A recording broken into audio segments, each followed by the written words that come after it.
É exatamente sobre isso que a gente vai falar hoje.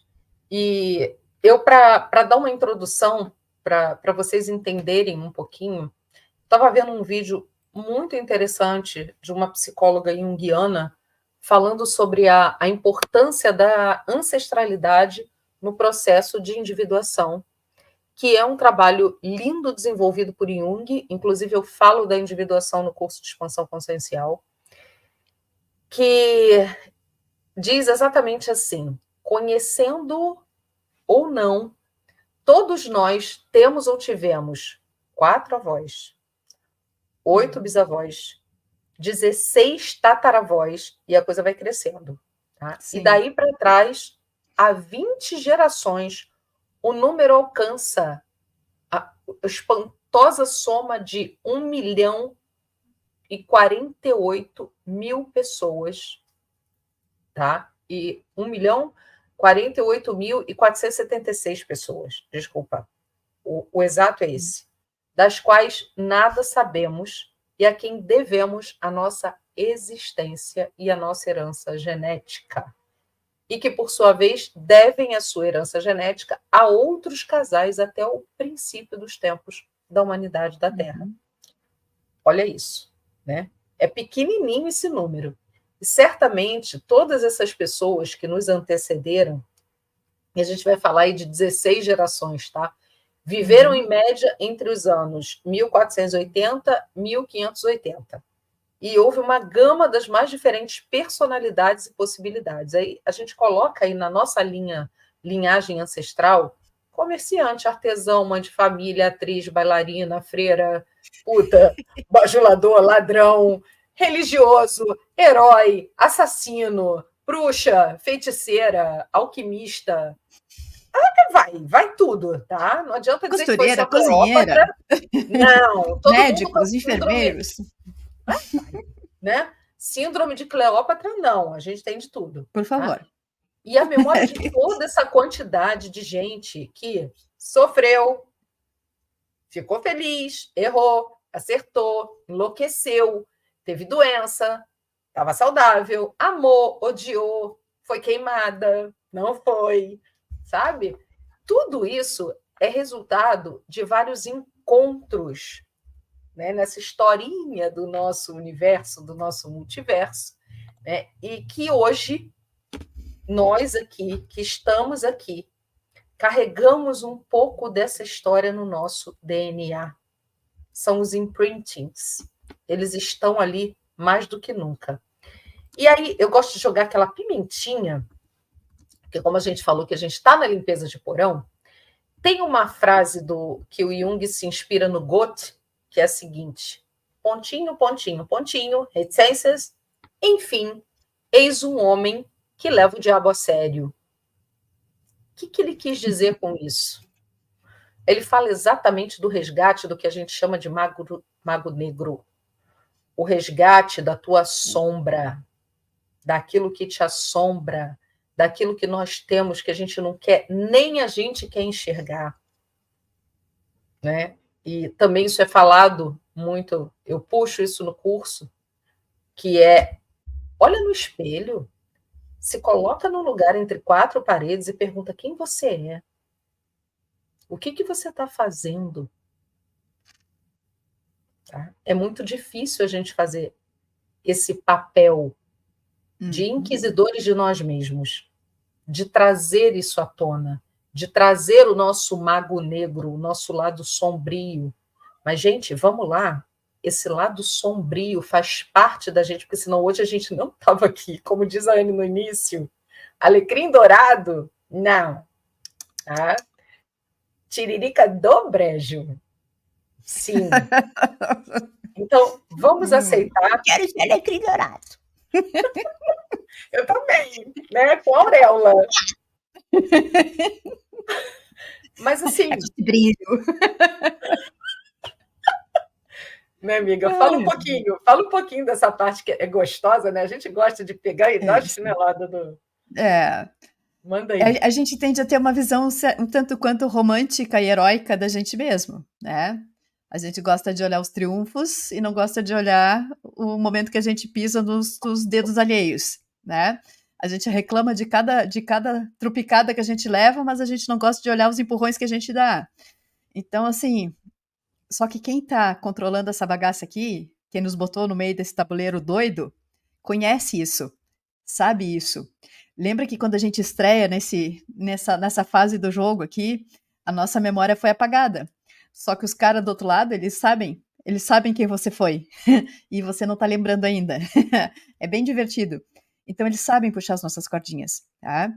E esse trabalho, essa necessidade de limpeza, né? Quando a gente fala de limpar o porão, olha, olha, coloca o foco da atenção naquilo que precisa ser curado.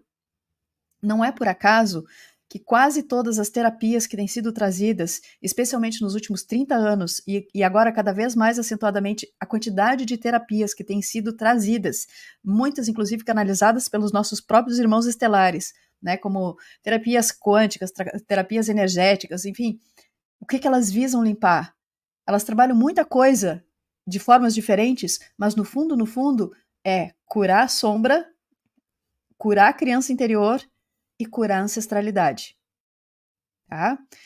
E tem que ser esse passo a passo, tem que ter esse tripé, a gente precisa olhar os três lados, os três pontos de apoio, né? Porque quando eu olho para a minha própria sombra, eu vejo que dentro de mim tem um mago negro também. Tem aquela parte dura, tem aquela parte encanzinada que vai lutar pelo objetivo, seja que preço for.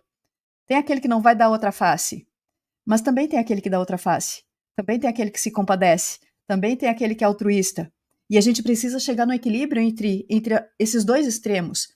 E a gente está vivendo essa polaridade, a polaridade do bem e mal, certo e errado, luz e sombra, como nunca antes. Olha o sol, gente. O sol está nos bombardeando com radiação gama sem parar. A gente está dia sim, outro também, recebendo um monte de influxo energético. E essas coisas, elas vão vir à tona, a gente querendo ou não.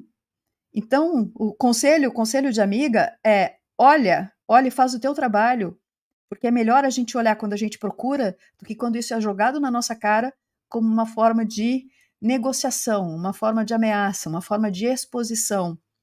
E se tem uma coisa que a gente pode concordar é que nesses últimos tempos muitas máscaras estão caindo. As pessoas estão revelando certas coisas que ficam ocultas. Então, a gente vê muito isso na política, não generalizando, mas na política isso está ficando muito evidente, né? Então, essa coisa do político tentar se passar de bonzinho, de santo, de salvador da pátria, não está colando muito porque a gente está vendo o lado B, as máscaras estão caindo. E na política, e muita gente que vende muita coisa também, né? Muita gente que se passa, inclusive, por guerreiros da luz, né? Por trabalhando na nova era, enfim. Você sabe que a infiltração foi muito grande. Tem muita gente que estava no caminho certo e que caiu, que fraquejou, que sentiu medo. Então é bom quando a gente faz esse trabalho por nossa conta, porque aí a gente está um passo à frente, tá? A gente está um passo à frente. Então não deixa a tua sombra ser usada contra você. Olhe para elas e abraça ela. Pega dela aquilo que te faz forte. Porque quando eu sei o que eu preciso melhorar em mim, eu reconheço. E isso deixa de ser um gatilho exposto para qualquer desavisado ir lá e cutucar. Sabe aquela coisa de, eu me irrito quando escuto tal coisa. Bom, quem está falando tal coisa para ti está te controlando. A gente está entregando o poderzinho assim de bandeja, ó. Pronto, eu tirei o meu controle, entrego pro amiguinho que tá lá puxando as cordinhas por trás e dizendo, olha lá como trouxinha, ó. A gente aperta no botãozinho e faz, né? Então, se reconhecer os próprios gatilhos e as próprias emoções, o controle das próprias emoções é essencial nesse momento, né? Porque é isso que vai trazer resiliência. Não fica achando que vai ser fácil, não. Como o nosso querido professor fala, a gente está no momento da colheita. E nenhuma colheita se faz sem corte. Seja do bom, seja do ruim, precisa do corte. E a gente está no momento de cortes, de rupturas, de lesões, de cisões, de fraturas. Então a gente está vendo isso acontecer na nossa frente. É só olhar o que aconteceu no Rio Grande do Sul, olha o caos que o estado foi mergulhado assim em questão de 3, 4 dias, né? E a gente já está assim há um mês e não se sabe quando isso vai mudar. Então, é muito fácil as coisas saírem do nosso controle, porque na verdade a gente nunca teve controle nenhum. Qualquer controle é por ilusão. Tá? Então a gente vive uma ilusão de controle e a única coisa que a gente pode controlar são as nossas próprias emoções e as nossas próprias reações. se torne mestre em se controlar, em controlar os seus sentimentos, em controlar os seus pensamentos, porque a gente está toda hora emanando coisa ruim, né? O contrário do que a gente deseja, né? A gente sabe disso, mas a gente precisa ser lembrado, precisa ser lembrado e precisa ser lembrado. Quando a gente começa a se comportar desse jeito, a gente está lá vivendo de novo a criança ferida. E todo mundo vai ter uma criança ferida dentro. Todo mundo vai ter, porque todo mundo teve algum trauma que foi implantado ao longo dessa nossa vida em sociedade, ao longo da nossa criação, até porque os nossos pais foram vítimas também dos seus próprios traumas, das suas próprias criações, que cada um faz aquilo que recebeu. A gente vai simplesmente repassando aquilo que veio da nossa ancestralidade. E se a gente não para e analisa, a gente vira um repetidor de problema. Ou vocês acham que é por acaso que esse 1 milhão de pessoas que nos antecedeu tenham permitido que a gente chegasse como está, nesse momento agora, dessa forma, por acaso? Não, gente, esse é o legítimo esquema de pirâmide que foi muito bem bolado por quem bolou esse jogo, por quem controla esse jogo.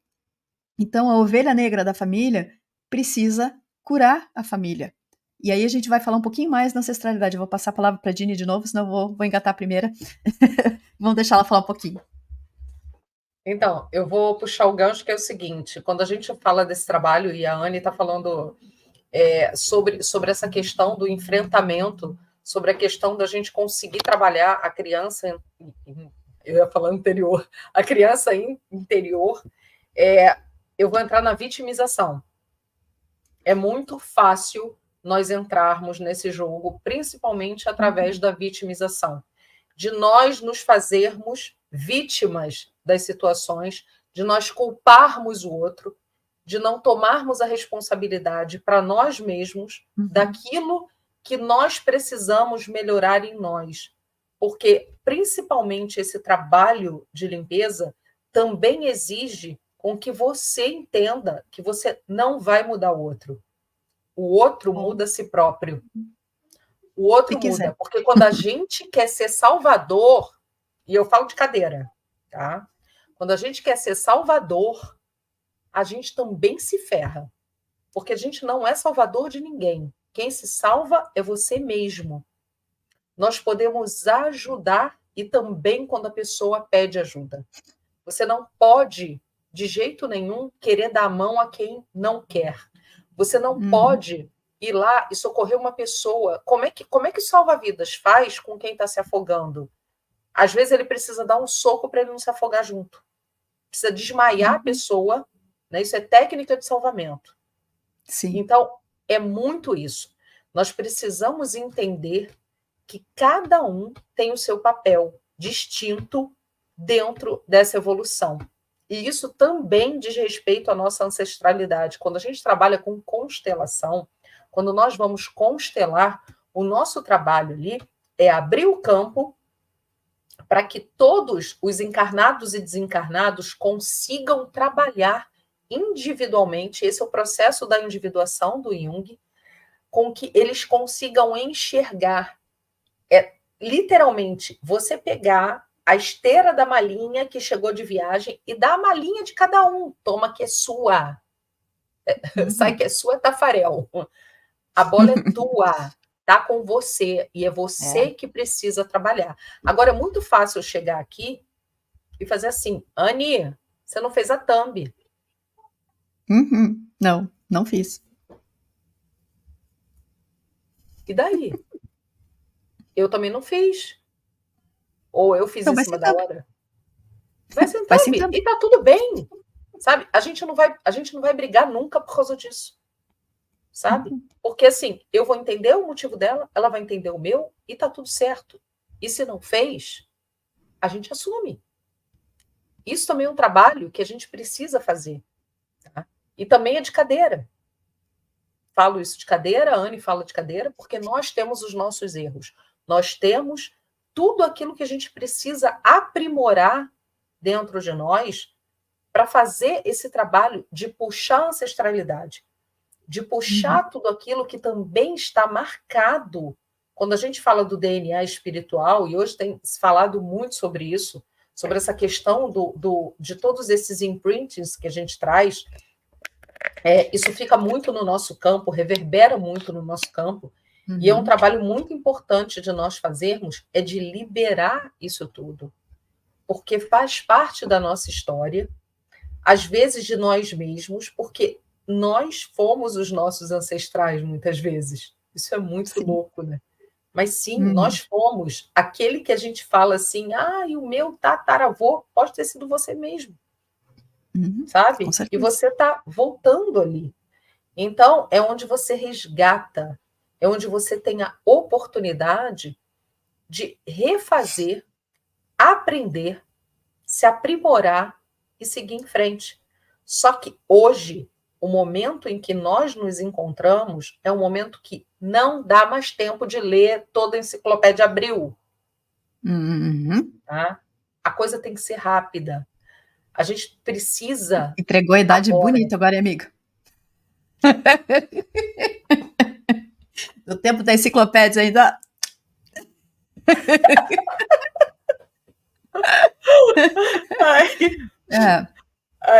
A gente precisa trabalhar tudo isso, e por isso que nós estamos trazendo essa questão da ancestralidade, tá?